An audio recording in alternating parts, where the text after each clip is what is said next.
సీఎంగా ఉన్న పవన్ కళ్యాణ్ గారి గురించి ఏం చెప్తారు అంటే? ఆయన చెప్పారు కదండి మొన్న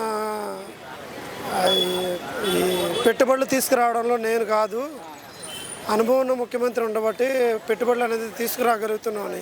అంటే నేను అంతవరకు ఎదగలేదు అని ఆయన అంటున్నారు. ఆయన పనితీరు ఎలా ఉందంటే బాగానే ఉందండి, బాగానే ఉంది. గతంలో జగన్ గారి ప్రభుత్వం 5 డిప్యూటీ సీఎంలు ఇప్పుడున్న డిప్యూటీ సీఎం తేడా గమనించారు.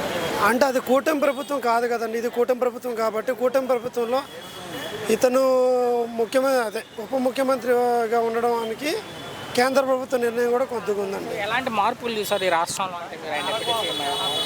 తన శాఖ వరకు తన సమన్వయంగా బాగానే చేసుకుంటూ వెళ్తున్నారు. కానీ ఎక్కడ ప్రజలను పట్టించుకోవట్లేదు, ప్రజలను గాలి వదిలేసి సినిమాలు చేసుకుంటూ తిరుగుతున్నారు పవన్ కళ్యాణ్ అంటున్నారు కొంతమంది. ఆయన రాజకీయాల్లోకి రాకముందు ఆయన నటుడండి.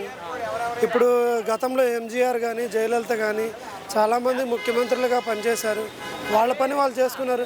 వాళ్ళు పూర్తిగా రాజకీయాల్లోకి వచ్చేసిన తర్వాత నటన అనేది వదిలేశారు. ఈయన నిలదొక్కువాలి కదా, అసలు పరిపాలన మీద ఒక అనుభవం అనేది రావాలి. వచ్చిన తర్వాత ఆయన కూడాను సినిమాలు వదిలేస్తారు. సినిమాలు చేసుకోకూడదని కోర్టులో కూడా వేశారు మన కొంతమంది. అదేనండి, అది వ్యక్తిగత జీవితం వేరు, రాజకీయం వేరు. ఆయన రాజకీయంలో ఇప్పుడు ఓనమాలు నేర్చుకుంటున్నారు. నేర్చుకున్న తర్వాత వదిలేస్తారు. అదేనండి, ప్రజాస్వామ్యం దేశంలో ప్రజలు తిడతా ఉంటారు, పొగుడుతూ ఉంటారు. అదే సార్ నేను అనేది, వ్యక్తిగత జీవితం అంటే అది అతని ఇష్టం. మిమ్మల్ని ఏం అడగట్లేదు కదా. తన దగ్గర ఉన్నది తను పంచుకుంటాడు, నలుగురిని పెట్టుకుంటాడు, 5గురిని పెట్టుకుని, అది ఆయన ఇష్టం. మిమ్మల్ని పెట్టుకోమంటున్నారు కదా, తప్పేముంది దాంట్లో? ఏంటండి, డైనమిక్ లీడర్.